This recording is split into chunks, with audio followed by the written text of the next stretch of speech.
Welcome to a very special episode of the I Will Teach You to Be Rich podcast. Today, I'm going to talk about my favorite services that I use when I travel, how to handle FOMO when you're investing, and also how to handle traveling with other people, among many other Q&As.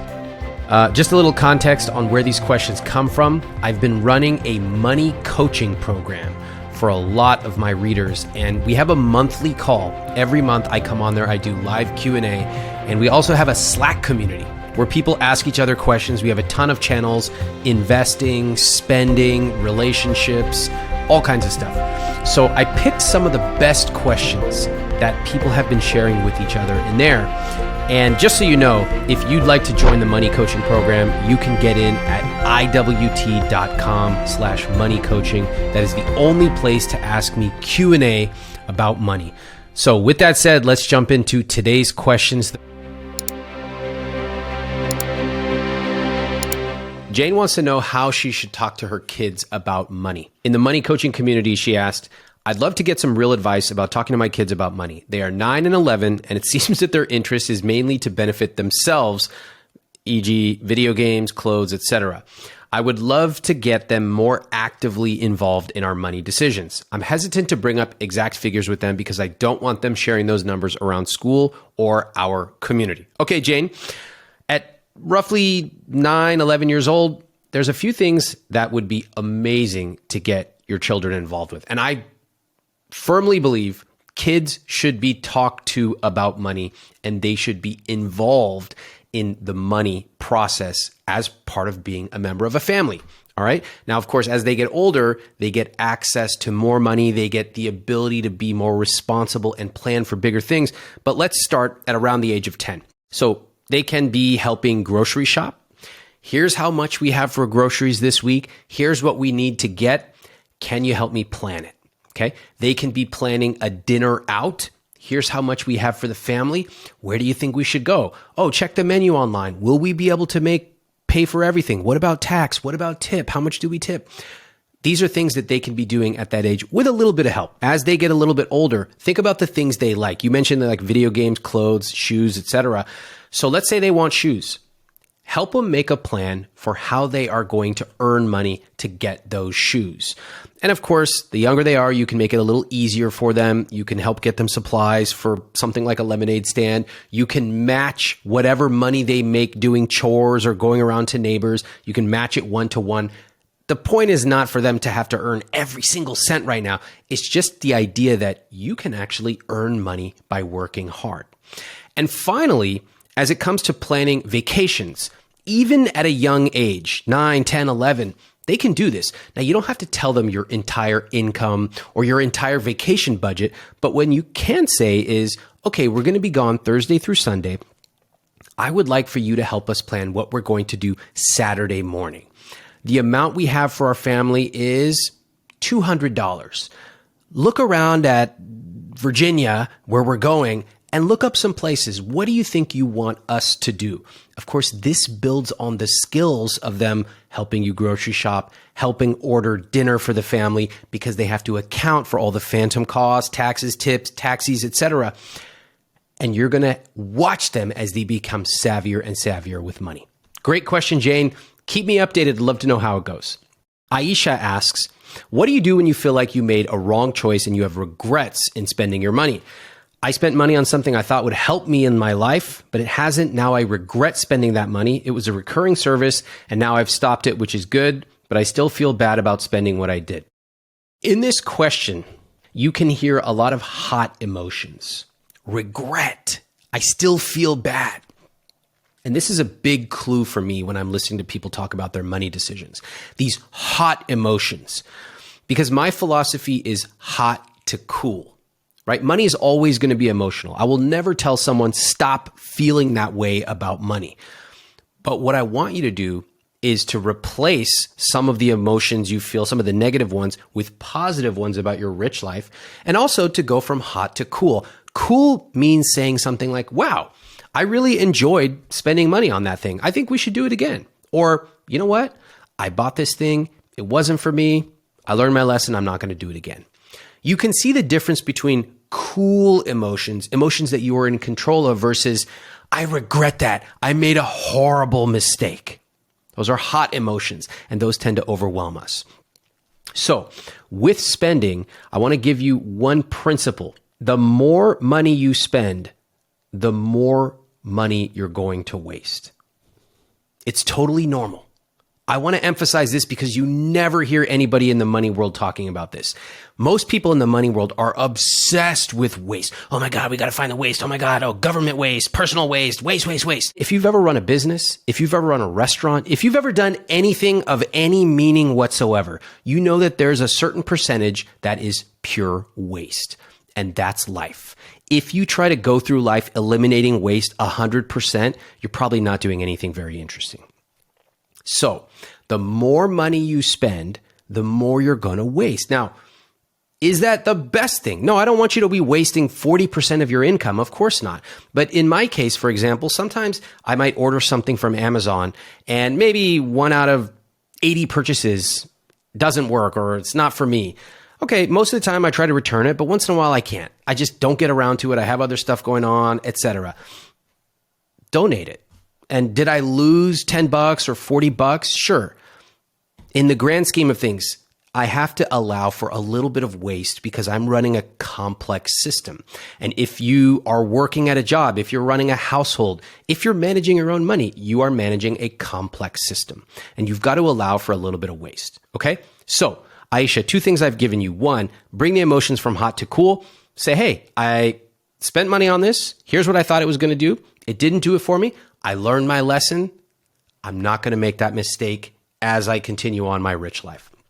Second, understand that there's always going to be a little bit of waste. You shouldn't look to waste money, but you can accept that once in a while, you're going to make a mistake with your money, and that's okay. Eric asks, how do you merge 2 different dream vacations when traveling with a spouse? Ooh, I love this question. The best way to do this is to create a shared vision of your rich life. So let's say one of you likes to wake up at 7 a.m. when you're traveling, get going.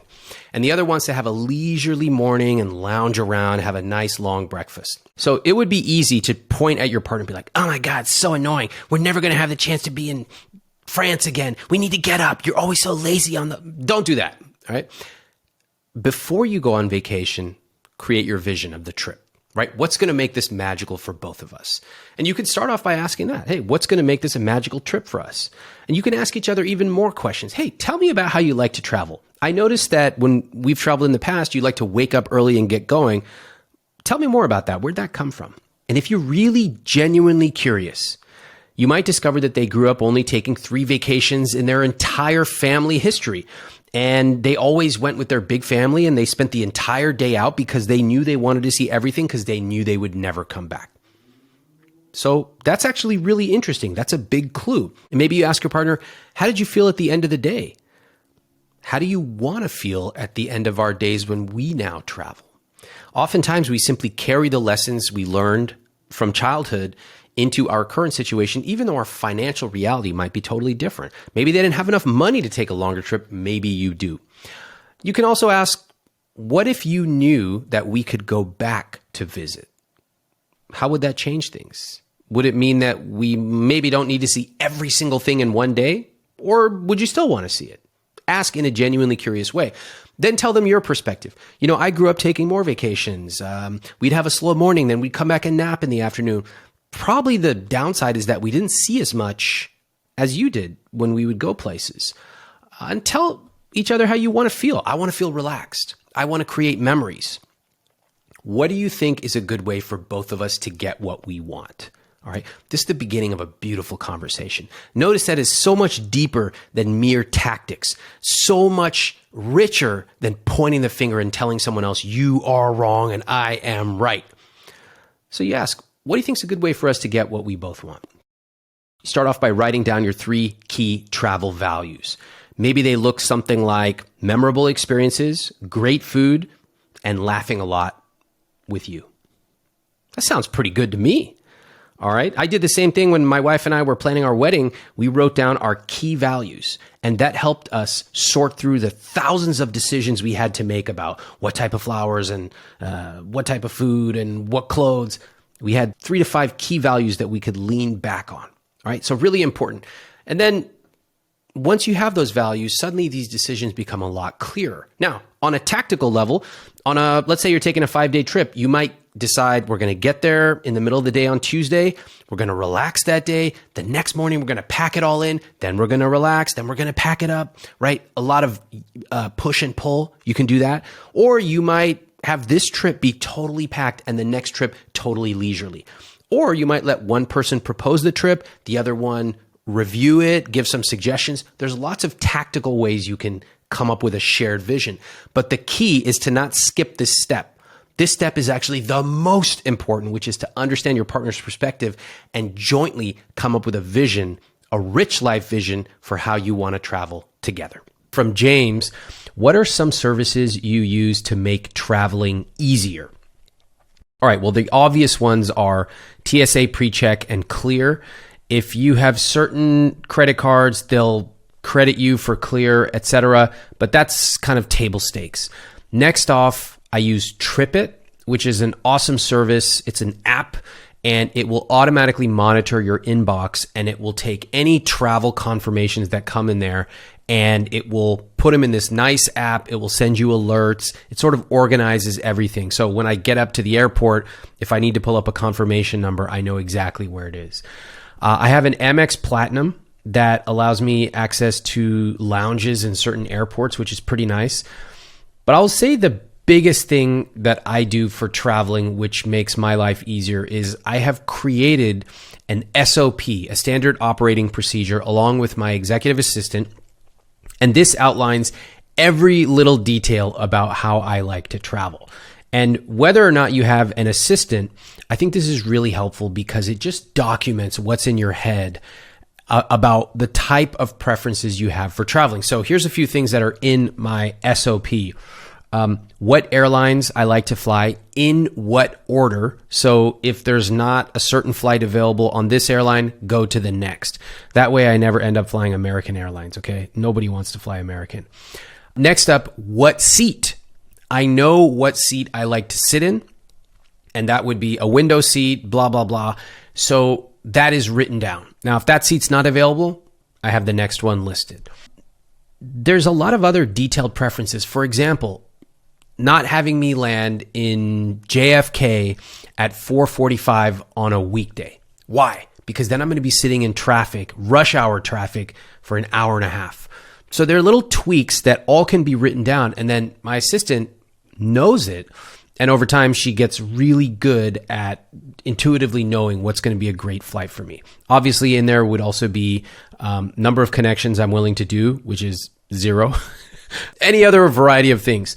When I travel, we have like a travel protocol that gets activated. That would be things like, how do my emails get handled?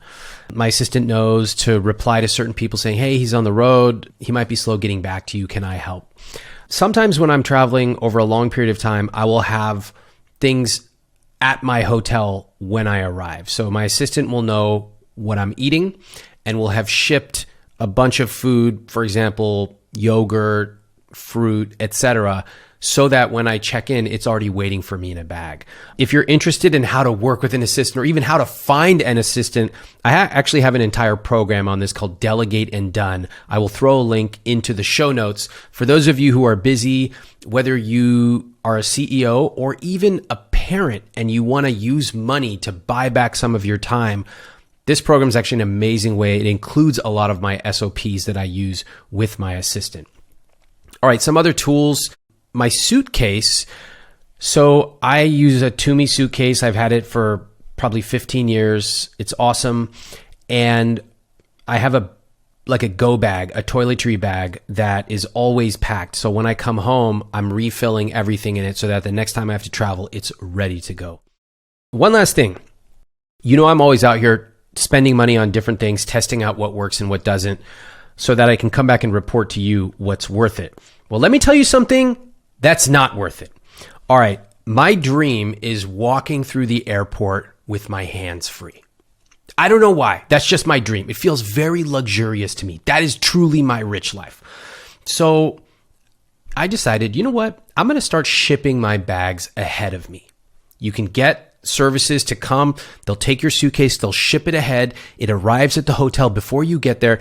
And depending on what hotel you stay at, they'll actually unpack it for you. So when I walk into my hotel room, again, with my hands completely free, I'm just like snapping my fingers, I'm running along, whistling, having a great time.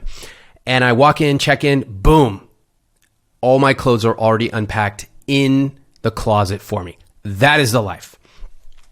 I said, let me do this. So I went and I searched for a bunch of different places, and we decided to use a service called Luggage Free. Nice promise, luggage free. And I said, you know what? Let's try this on a very easy flight. So from LA to New York, direct. I'm planning to get there on Saturday. I will ship it on Thursday. I'll pay for the next day. That way it arrives Friday. And even if it needs an extra day because it gets misplaced or something, it'll get there by Saturday. All right. I land in New York on Saturday. I'm so excited. Where's my bag? This is so cool. No bag. No bag. Oh, and by the way, they have no information available. This service, by the way, is called Luggage Free, just so everybody knows. Call them. Don't get anything. My assistant's chasing them down. They finally put somebody on the phone. They say, we'll find out. Monday comes around. Now, keep in mind, I need to go buy a bunch of clothes because all my clothes were in this bag. I didn't actually plan for it to fail. Remember that concept I have called failure expectation? I totally ignored it. I just assumed it would all work out. So I'm standing in line buying new gym clothes, buying all kinds of stuff. My bag does not arrive until Thursday. It took a full week to get from LA to New York. What did I conclude? First of all, they offer you, money back, etc. It took us so long to get a $500 check back. It almost wasn't worth it. Second, never use Luggage Free. This is the worst service out there. Please, I gave them the easiest task in the world. Pick up a suitcase from LA, get it to New York within 24, even 48 hours. It took them 7 days. And they were horrible on the phone. I don't mind if mistakes happen. Fine, no problem. I'm sure you'll refund the money. But the fact that they wouldn't return our calls and they made it so hard to get a refund, that's why I come on this podcast to millions of people and tell you, do not use Luggage Free. Now, I haven't given up on the concept. I did use another service and I had it shipped from New York to LA. It actually worked great. I want to test it a couple more times, and then I'm going to come on here and tell you what the best service is, because I still have a dream of being able to walk through the airport with nothing in my hands. So I'm working on it, and I will get back to you. James, thanks for the question. Vanessa asks, how do I stop myself from oversharing the costs of things? She said, the more I work on my money psychology, the more I realize how often I overshare the costs of things like other people care, she says, and justify my spending when I know I don't need to. How do I stop this instinctive behavior? Okay, this is very common. You'll hear, somebody will be like, oh, that's a really nice sweater. Thanks, I got it on sale. What they're doing is they're minimizing how much they paid and over-focusing on cost. Oh, wow, that's a really nice Apple Core you have. Oh, thanks. I was really stressed out. That's why I bought that. Always justifying a purchase. There always has to be a reason, okay? Or minimizing. Oh, that's a nice thing you have on your desk. Oh yeah, it costs like $15, knowing full well that it costs $40 or $45. So what's going on here? Many of us deep down feel guilty about spending money. It's as simple as that. That is in our culture, particularly in certain areas. For example, in the Midwest, this is a very common thing. You'll hear on my podcast, many people from the Midwest always apologizing and minimizing something they bought. You'll also hear it in India. When I would go to India when I was a kid, I would go out shopping and then I would come back and I would hear, how much did that cost? It was all about cost. Now, cost is a money lens that can be valuable. A money lens, imagine you put on a pair of glasses and you look at the world through those glasses. Most people look at the world through the money lens of cost. Makes sense. Most people are optimizing for cost. They don't have a ton of extra money. It makes sense. But it's funny because there are also a lot of other money lenses that you can use. You can use delight, like taking your kid to a cool place that they love. You can use luxury, getting something purely because you want it, right? Maybe it's getting your nails done, or maybe it's going to some kind of event and getting nice tickets. There's safety. It could be buying safety features, or it could be going to a restaurant knowing that you're going to be able to get a seat, knowing that there's going to be not too loud people next to you. Safety, knowing you're going to get what you want. There's so many other money lenses you can put on. And what I find is that it's such an empty way of living to only go through the world wearing one lens. It's like trying to play a symphony with one instrument. You've got to be able to play with different instruments or different notes at different times. Sometimes cost makes perfect sense. If you're buying salt and it's a commodity, maybe you just go for the cheapest salt. Okay, fine. But if you're buying diapers for your baby, I bet you're not using cost. I bet you're using something else. Experience, results. There's so many different ways of looking at it. And so what I try to do when I talk about money psychology is to show you that cost is not the only money lens, and it's often not the best money lens. We need to be able to play with different money lenses at different times. So what you'll find with people who overshare is that, number one, they only have one money lens, right? That's the primary and like singular money lens they have grown up with, is cost, cost, cost. And so if they ever get confronted or asked about something, they always revert back to cost. It's like a warm blanket. Second, you'll find that people feel guilty about spending. Deep down, they believe that spending is bad and saving is good. There's some truth to that, all right? I like saving. It's good. Yes, you should save 5 to 10% minimum, ideally 15. Good. But this idea that I'm bad, I'm being bad, I know I should be good, our language often reveals so much about what we believe. So how do you fix this? Well, you can do it in a couple of ways. One is you can start off, get really clear about what your rich life vision is. You can do this by listening to my podcasts, get my journal that will help you actually sketch it out and write it down. You'll be able to see what's important to you. While you do that in your rich life vision, you're also going to be able to clarify what's not important to you. Okay? So first, you're just getting it all out on paper. Next off, you've actually got to practice. It will be very difficult for someone who's grown up and done this for 25 years, always minimizing, justifying, rationalizing, to hear somebody say, wow, that's a really nice shirt. And the way you practice is by saying, thank you. I appreciate that. Or thank you. I really love it. Not, thanks, I got it for sale at Marshall's. It was on sale and I went on Tuesday, so I got the senior citizen discount. Just thank you. I appreciate it. That's practicing. And then third, and this is the more advanced part of it, is to actually spend extravagantly on the things you love and cut costs mercilessly on the things you don't, right? This is exemplifying what your vision is. So this would be like you see me, I spend a lot on travel, and you'll see me occasionally post about, a hotel I stayed in, but also I cut back on my car. Even when people on social media are like, you're a loser. Why do you have a nearly 20-year-old Honda? And you can see my responses are just like, that's not important to me, but here's what is.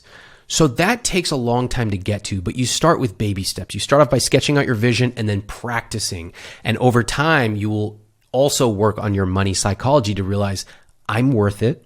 I don't have to justify purchases, and I certainly don't have to play small and tell everybody how little I spent on it. If you're interested in this topic, there's a podcast I did with Mindy and Carl. I would highly recommend it to you. Mindy went on this great vacation with her kids and her husband. And I said, how was it? Sounded like a great vacation. And the first thing she told me was how much it cost. And I said, why are we talking about cost? And it's just part of the way she's brought up. It's part of her culture. It's part of the surrounding that she has. And from an outside perspective, that was me, the listener, and you, the listener, you'll be able to see how it actually sounds when you are a third party listening into someone just go into cost. You're just like, what's happening? It's kind of weird. And I want to show you that just because something's in your head does not mean you have to tell everybody, right? These are the skills you'll learn as you improve your money psychology. I think Mindy did a really good job, and Carl as well, as they went through the podcast. All right. Thanks, Vanessa, for the question. Hey, before we get back to the episode, I want to make sure you know about something that I am sharing this Saturday. Every year, my wife and I take a mini sabbatical. It's 4 to 6 weeks of traveling. We've gone to Japan, India, Paris, London, a bunch of other places. And this Saturday, in my newsletter, I'm going to share how we do it, how we decide where we're going, how we make it an unforgettable experience, and even how I set up my logistics so that my business can run without me being there. If you've ever thought about traveling more or even taking a sabbatical, I want you to sign up at iwt.com/podcast newsletter. This Saturday, September 30th, you can get this new newsletter that I'm sending out only at iwt.com/podcast newsletter. Now let's get back to the episode. Talia asks, how do I factor in a one-time emergency or surprise medical expense? She said, if the emergency fund rule is 6 months, where do one-time emergency or surprise medical expenses fit in? Example, I recently had an unexpected dental procedure that was over $1,000. So here's the answer, Talia. There's no great answer. There's no perfect answer. Very few people are planning for emergency medical expenses. And truthfully, that actually makes sense because there's much more important things for people to worry about. Most people are not saving enough. They're not investing enough. They're overspending on their house and car. Most people don't even know what they're spending. Let's put it that way. So if you're at this point, fantastic. Here are your options. One, you can have a general savings account. Okay. Just a general savings account. You throw in, 2%, just throw it in there and use it for whatever. It's like a petty cash or slush fund. Alternatively, you can, if you have an emergency expense, you can pull from a special savings account like vacation. You could pull from your vacation fund and use it for this. What I find is that most people, honestly, they don't think like this. They simply see whatever's in front of them and meaning their monthly charges, and they just go, okay, we got to try to figure this out. And if they don't have enough money in their checking account, they just finance it. They just pay it over several months. That's the way most people do it. Talia, since you're asking this question, I suspect you have money in different accounts. You can just pull it from one of those other accounts. What most people do who end up with high incomes or a relatively high net worth is they just keep a little extra in their checking account for situations like this. Now, how much is a little extra? It depends. If you're making $1 million a year, you might keep $50,000, $60,000 in there. Who knows? But, the downside of that is that you're not earning interest and it kind of just gets eaten up, etc. I keep a little extra than what I need just because I don't want to have to go pulling out accounts and messing up my nice system. That's how I would think about it. One last thing I want to suggest to you, Talia, is if this presented a financial challenge for you, like if you didn't actually have the cash to be able to pay for it in full, you could call this dentist and ask them what kind of financing options they have. This is really common. When I was young, there's no way my parents had thousands of dollars, so they would pay it over several months. Just make sure you're mindful of how much they charge and their interest and all that stuff. But in my experience, a lot of these companies will certainly work with you because there are very few people that can write a check for $1,000, $2,000, $5,000 right off the bat. All right, thanks. M says, what % of your take-home income should one keep for education or personal development? Does this value change with age and net worth? And in the CSP, should this go in fixed costs or saving or guilt-free spending? All right, good question. There's no specific number, all right? I'm very careful not to give too much guidance as to how much certain things should be in your conscious spending plan. That's up to you. Fixed cost should be 50 to 60% of take home. But if you want to spend more on a car or less on groceries or whatever, that's up to you. I'll give you the lay of the land, but it's your money and it's your rich life. Okay. If you look at my guilt-free spending, for example, travel is really high, but my car is essentially zero or very low. So it's up to you how you want to put the pieces together, but you have the puzzle pieces in front of you. Now, where does education go or personal development? I would say this goes in guilt-free spending. Let me tell you why. If you were to get laid off or go under some financial calamity, you would probably cut back on this. That's what goes in guilt-free spending. It's an easy way for you to have one category of stuff that you could immediately slim down or entirely eliminate if you need to. That's why I would put in guilt-free spending. All right.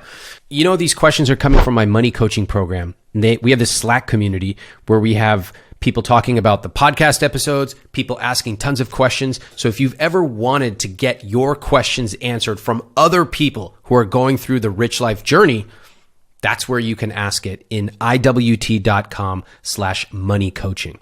And I want to share a comment that came through about a rich life, including generosity. This is from one of our students, Kathleen.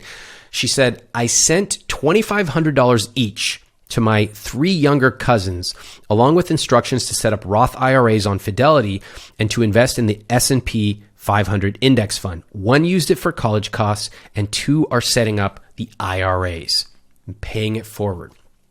This is awesome. You know, at the beginning level of personal finance, it's always about what. What do I get? What kind of car can I buy? What kind of restaurant can I eat at? And that's fine. I have no problem. You want to buy a nice thing? Go for it. At the highest level of personal finance, the rich life, it is always about the who.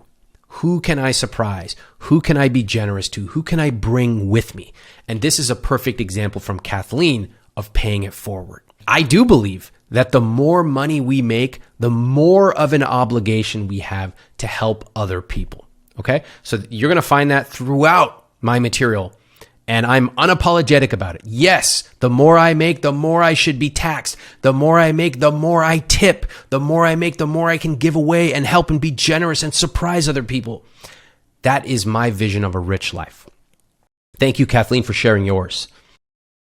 Heather asks, if you do not have an emergency fund, how do you prioritize that goal versus guilt-free spending? If it's going to take me 5 years to build a 6-month emergency fund, then it's hard to be guilt-free when there's not enough to keep the lights on in case of a job loss. All right, Heather, this is actually normal. It normally takes people years to build a full emergency fund. Just know this. If you suffered a job loss tomorrow, you would immediately stop your guilt-free spending, and all of that money would get redirected to you for living expenses. What I want is for you to live a rich life today and a richer life tomorrow. Some people go extreme. They go, I'm not going to eat out ever until we build up this emergency fund. I find that to be restrictive and reductive.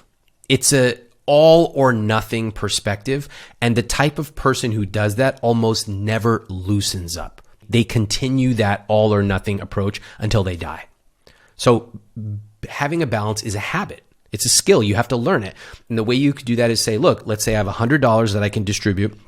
It's going to take me a long time to build up my emergency fund. I'm going to put 5 in my savings. I'm going to put 20 in my guilt-free spending, and I'm going to put the rest distributed throughout my CSP, as specified. What that means is you're not putting everything for an emergency fund and then starting to live life. You're living a life now. Sure, you're keeping a little smaller than you would like to, but you're living it. You're still going out to eat once in a while. You can take a trip occasionally, and you are building your emergency fund and you're investing. You can do all these things at the same time. You just need to slow it down. Now, of course, if you want to do it faster and you want to live a rich life, richer, bigger, then you can earn more. There's lots of ways to do it. You can find a new job. We teach you how to do that. I'll throw a link in the show notes. You can start a business. Making an extra $500 or $5,000 a month is incredibly meaningful to almost everybody. I'll put a link for Earnable in there. So there are lots of ways you can actually increase your income, which allows you to live that rich life faster and bigger. All right. Thanks, Heather. Tim says, when traveling with others, how do you handle splitting costs? This is a good question. I'm actually obsessed with this question of how do people travel with big groups? Because I have done it, sometimes successfully, sometimes not. I think it's a really hard skill. You have to understand money. You have to be highly emotionally present, good at communication. You have to do a lot. So let me give you 3 scenarios, Tim, as to how I might handle splitting costs. All these are real. So scenario 1, everyone handles their own expenses. This would be like a friend's trip. We're all going. We basically handle our own hotels, our own airfare. The only things we split might be when we sit down at meals, everybody puts their credit card in. But aside from that, everyone's paying for their own tickets to a show, etc. That's a simple way. I would say that's how most friend groups are traveling. Scenario number 2, we all split it. This is like a trip that we recently did. We all planned ahead of time. Usually one person took the lead on planning the trip. It involves a lot of communication and planning since people have different budgets and some people want to stay for longer, shorter, nicer place, not so nice place. You have to get buy-in from everyone. And the ideal way to do this for the planner is to get everyone to share their budget ahead of time. But if you ever try to do this, you'll realize that is not how people plan a vacation. Almost nobody says, okay, we have $4,500 for this vacation. Never.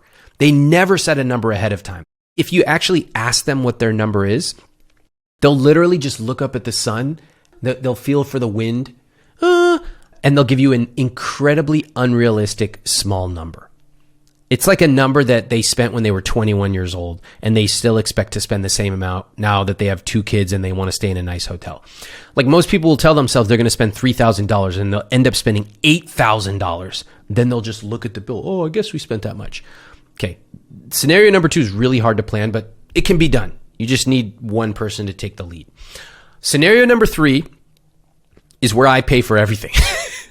Or you, or whoever. Sometimes I just want to do it my way, all right? Or I want to celebrate something. And so I plan it. I pay for everything. Basically, everyone is responsible pretty much for their own airfare. But aside from that, I'm taking care of everything. This is something I did for my 40th birthday. I had my friends and family come. We stayed at this awesome place, planned it all out, had a lot of help.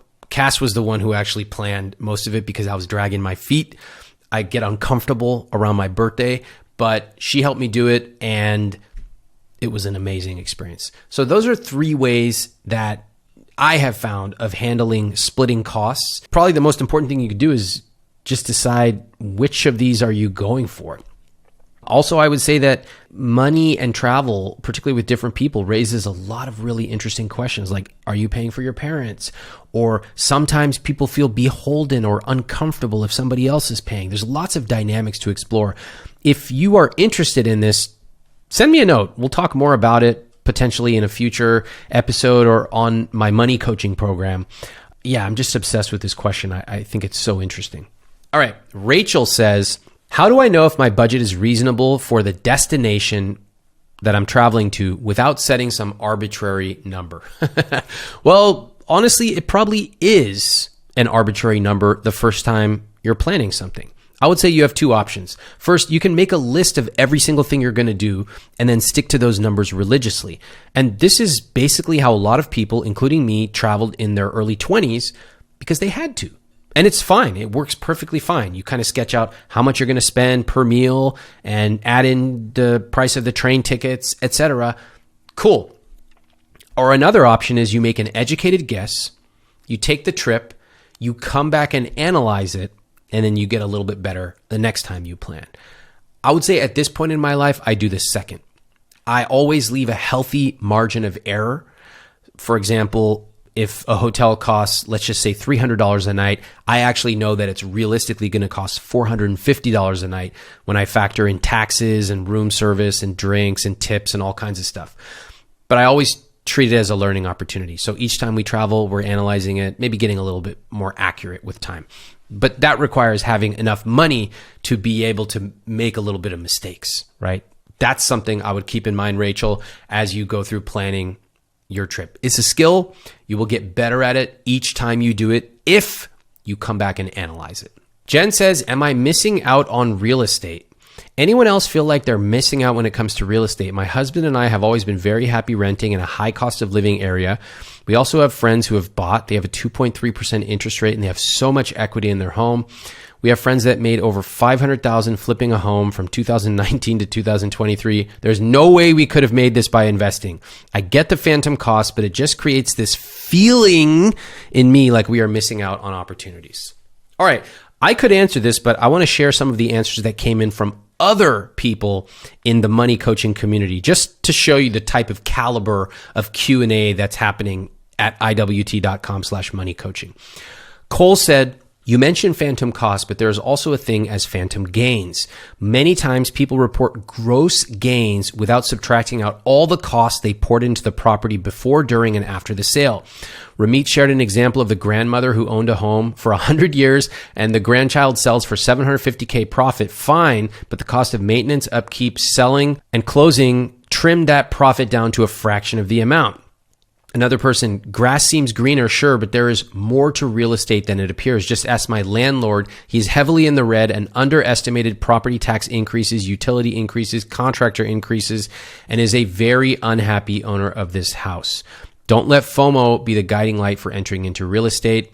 You will regret it, and the gains are not always juicy as they appear. All right, let's talk about this.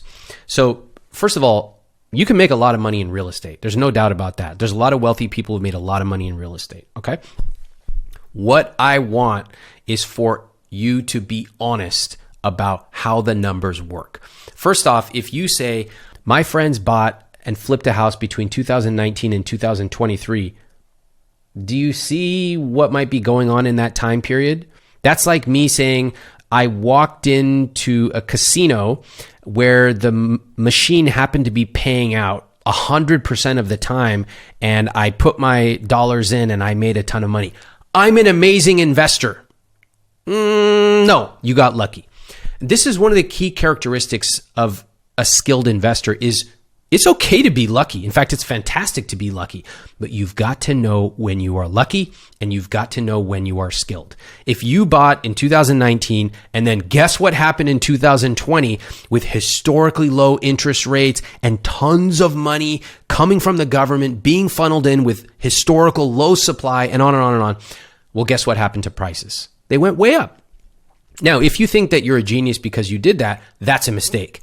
If you simply say, damn, I got lucky and that was awesome and I'm going to take the money, fantastic. We've got to know the difference between being lucky and being skilled, okay? Next up, you have to remember that most people lie. They lie for a couple of reasons. Most of the time, they don't even know how much they spent on a property. They're certainly not tracking when they go to Home Depot on a Saturday. I can tell you right now, they're not using a separate credit card for their housing so they can track it. They're definitely not tracking the gas. They are 100% not tracking the labor of how much time they should be charging if they were to factor that in. Then they forget about closing costs and the new furniture they bought. They would only buy in a new house rather than a rental. The closing costs, transaction fees, taxes, and on and on. They're not counting any of that, all right? They just take the big number, they compare it to the small number, and they go, I made a lot of money.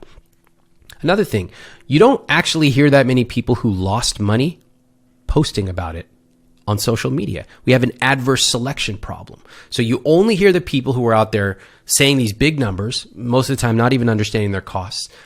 And then finally, sometimes people just openly lie. I know for a fact there are some people I see right now on Twitter today who are lying about how much they have made, okay? And they happen to be selling some type of course or whatever. It's important for you to know, first of all, have you run your numbers? All right. Second of all, some people get lucky. There's no problem with that. And third, who are you competing against? All right. Real estate might be a fantastic move for you. It might not be. In my case, buying would be a horrible financial decision in a high cost of living area. I would pay about more than twice as much as I can rent for. So I take the difference and I invest it. You got to run the numbers, but most of all, this is not a mathematical question, I can tell. This is about you feeling, it's a classic Americana thing, is if there's one thing Americans hate, it's their neighbor getting rich, especially when they think their neighbor is stupid. It's like, stupid Steve, I knew him in high school and now he's rich and I'm not. That leads people to very destructive behaviors. Steve might have gotten lucky. Steve might have family money. Steve might be lying to you. Who cares? Steve is not a part of your rich life. And what I often find from people who feel this FOMO is they actually don't have a crisp vision themselves. So they are simply, literally trying to keep up with the Joneses. Better than keeping up with the Joneses where you don't even know what's going on is to actually have your own vision. What's my rich life? What do I want to spend extravagantly on? What do I want to cut costs mercilessly on? What's my savings rate? What's my fixed costs? That helps you understand what matters to you, and you will start to focus much more on that. It's much more fun to to kind of row your own path than to just follow where everyone else is going. All right. The summary, FOMO is not an investment strategy. You will regret it. If you decide you want to buy a house, whether as a primary residence or as an investment, great. Run the numbers. Make sure you understand. Make sure you followed my rules. I have all these guidelines for how to know if you're ready to buy a house. I'll throw a link in the show notes. But do not let FOMO make the decision for you for the biggest purchase of your life. All right? Thank you for all the questions today, and thanks to the money coaching students. If you want to check out money coaching and get access to this community where you can ask them questions, get amazing answers, and get live Q&A with me every single month, go to iwt.com/money coaching. And if you want to catch the last time I did a Q&A episode, you can check out where I talked about how to stop feeling guilty about your spending, and check out this episode. I'll throw a link right here in the episode.